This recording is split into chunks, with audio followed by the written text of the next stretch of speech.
الرحمن الرحیم. ابھی آپ حضرات ہماری الانبر آفیشیل کی خصوصی پیشکش سماعت فرما رہے تھے.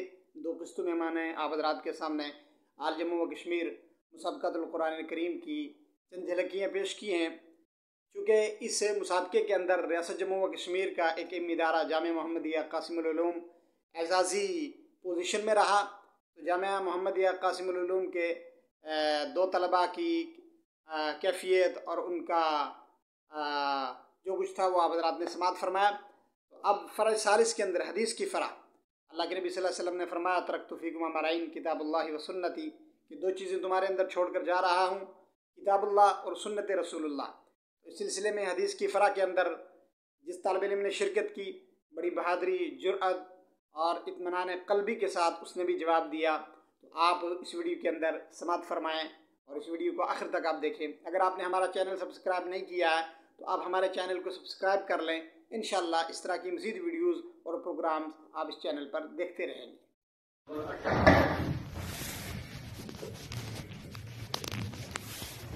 جی آپ حدیث نمبر 18 پڑھیے. بسم الله الرحمن الرحيم. عن أبي هريرة رضي الله عنه قال قال رسول الله صلى الله عليه وسلم سيأتي على الناس سنوات خداعات يصدق فيها الكاذب ويكذب فيها الصادق ويؤتمن فيها الخائن ويخبن فيها الأمين وينطق فيه الرويبضة. قيل وما الرويبضة؟ قال الرجل التافه في امر العامة. رواہ ابن ماجہ. حضرت ابو ہریرہ رضی اللہ عنہ بیان کرتے ہیں رسول اللہ صلی اللہ علیہ وسلم نے فرمایا لوگوں پر کچھ دھوکہ دہی والے سال آئیں گے، ان میں جھوٹے کو سچا سمجھا جائے گا اور سچے کو جھوٹا سمجھا جائے گا. خائن کو امانت دار خیال کیا جائے گا اور امانت دار پر خائن ہونے کا شک کیا جائے گا، اور لوگوں کے معاملات میں رویبضہ بات کرے گا. عرض کیا گیا اللہ کے رسول صلی اللہ علیہ وسلم رویبضہ کیا ہے؟ فرمایا بے وقوف انسان جو عام لوگوں کے معاملات میں بات کرے. خداعات کی لغوی تحقیق کیجیے. خداعات جمع ہے، واحد خداعات اسم فاعل، معنی دھوکہ دینے والی. حدیث پاک کی تشریح کیجیے. ترجمانی کے سلسلے میں اصول تو یہ ہے کہ یہ ذمہ داری عقل مند، دانا اور فصیح شخص کے پاس ہو، لیکن قرب قیامت ایسا زمانہ آ جائے گا جس میں لوگ خراب ہو جائیں گے اور ان کا ترجمان ایسا شخص ہوگا جو بے عقل اور گھٹیا آدمی ہوگا. چنانچہ یہ علامت بھی ظاہر ہو چکی ہے. معاشرے میں لوگوں کے معاملات کی بات ڈور ان کے ہاتھوں میں آ گئی ہے. واجب ہے کہ اہل علم، عقل اور تجربہ کار لوگوں کو آگے لایا جائے اور لوگوں کے معاملات اور سیاسیات کے بارے میں انہیں کو مقدم کیا جائے. جو شخص آج لوگوں کے حالات پر غور کرے وہ دیکھ سکتا ہے کہ لوگ اپنی خواہشوں اور مصلحتوں ہی کے طرف اس میں مائل ہوتے ہیں، خاص میں ان کا دین اور ایمان ہی کیوں نہ ضائع ہو جائے. یہی وجہ ہے کہ انہوں نے فساق و فجار کو اپنا قائد اور رہنما بنا رکھا ہے. رویبضہ کیا چیز ہے؟ رویبضہ بے وقوف انسان جو عام لوگوں کے معاملات میں بات کرے. فوائد حدیث بتائیے. فوائد حدیث نمبر 1، معاشرہ میں امن قائم رکھنے کے لیے ضروری ہے کہ اچھی عادات کے لوگوں کی حوصلہ افزائی کی جائے اور بری عادات کے لوگوں کی حوصلہ شکنی کی جائے.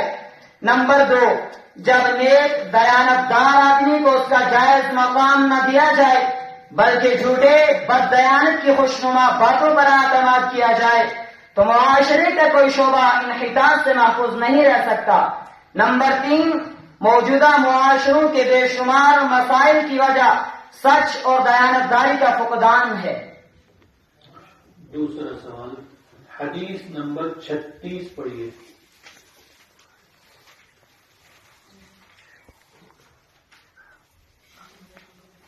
حضرت مہدی کی صفات.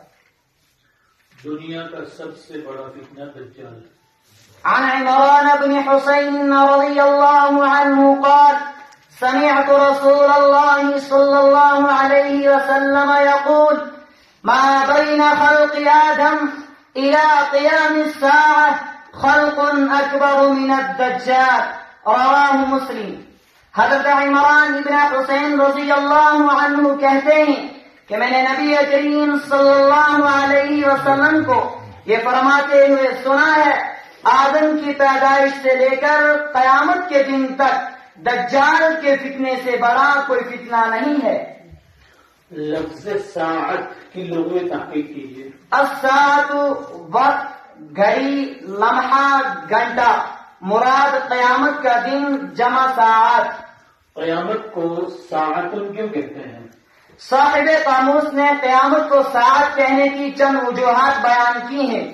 پہلی وجہ یہ ہے کہ قیامت کو ساعت اس لیے کہتے ہیں کہ اس دن اللہ تبارک و تعالی بندے کا حساب اس قدر جلدی لیں گے کہ گویا ایک ہی ساعت اور گھڑی میں لے لیا گیا. دوسری وجہ یا اس لیے کہ قیامت کے دن دنیاوی زندگی کی مدت دن کی ایک ساعت اور گھڑی کے برابر معلوم ہوگی. فوائد حدیث بتائیے. فوائد حدیث نمبر 1، خروج دجال سب سے بڑا فتنہ ہے.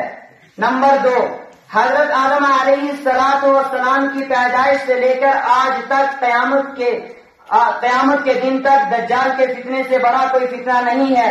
نمبر 3، نبی کریم صلی اللہ علیہ وسلم نے دجال کے فتنے سے بچنے کے لیے احادیث میں سورہ کہف کی فضیلت بتلائی ہے. فوائد حدیث میں اور کوئی چیز؟ خروج دجال قیامت کی بڑی نشانیوں میں سے ہے. نمبر 2، دجال مخلوقات خداوندی میں سے ایک مخلوق ہے. نمبر 3، اللہ تعالیٰ لوگوں کے ایمان و توحید کے امتحان کے لیے دجال کے ہاتھ پر استدراجن بہت سارے خوارق کا ظہور کروائیں گے. حضرت عمران ابن حسین رضی اللہ تعالیٰ عنہ کا تعارف پیش کیجیے. تعارف راوی حضرت عمران ابن حسین رضی اللہ عنہ.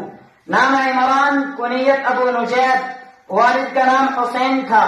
ہجرت کی ابتدا میں مشرف با اسلام ہوئے. آپ صلی اللہ علیہ وسلم کے ساتھ رہے. بعض غزوات میں آپ صلی اللہ علیہ وسلم کے ہم رکاب ہوئے.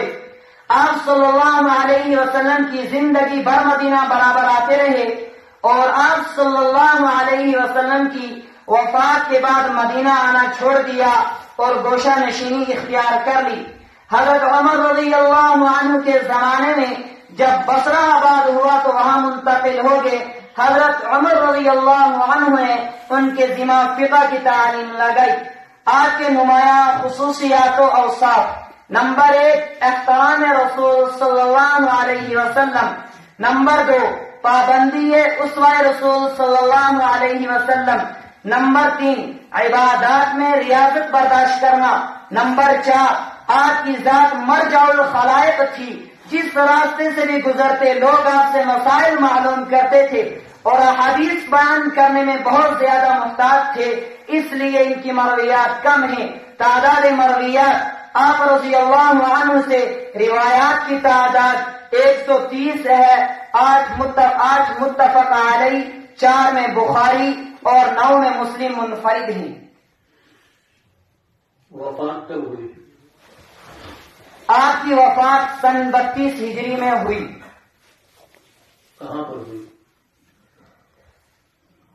استسقاء کا مرض لاحق ہوا اور اسی مرض میں سن 52 ہجری میں انتقال فرمایا. چلیے، مصاحب نمبر 5. آپ نے دیکھا کہ جامعہ محمدیہ قاسم العلوم کے طالب علم نے جرأت اور بے باکی کے ساتھ حدیث کی فرح کے اندر بھی دھماکے دار شرکت کی ہے. آپ اس ادارے کے لیے دعا کریں. اللہ تبارک و تعالیٰ اس ادارے کو دن دگنی رات چگنی ترقیات سے نوازے. آپ ہمارے چینل سے جڑے رہیں اور ہمارے چینل کے لنک اپنے جاننے والوں میں، دوست و احباب میں زیادہ سے زیادہ شیئر کریں تاکہ ہماری ویڈیوز زیادہ سے زیادہ لوگوں تک پہنچیں اور مدارس کا پیغام اور مدارس کی کارکردگی اور مدارس کے اندر کیا پڑھایا جا رہا ہے مدارس والے اس گئے گزرے دور کے اندر کس قدر محنت کر رہے ہیں تاکہ ہر ایک تک ہماری اپڈیٹ پہنچتی رہے. ہم آپ کے بہت شکر گزار ہیں. السلام علیکم ورحمۃ اللہ وبرکاتہ.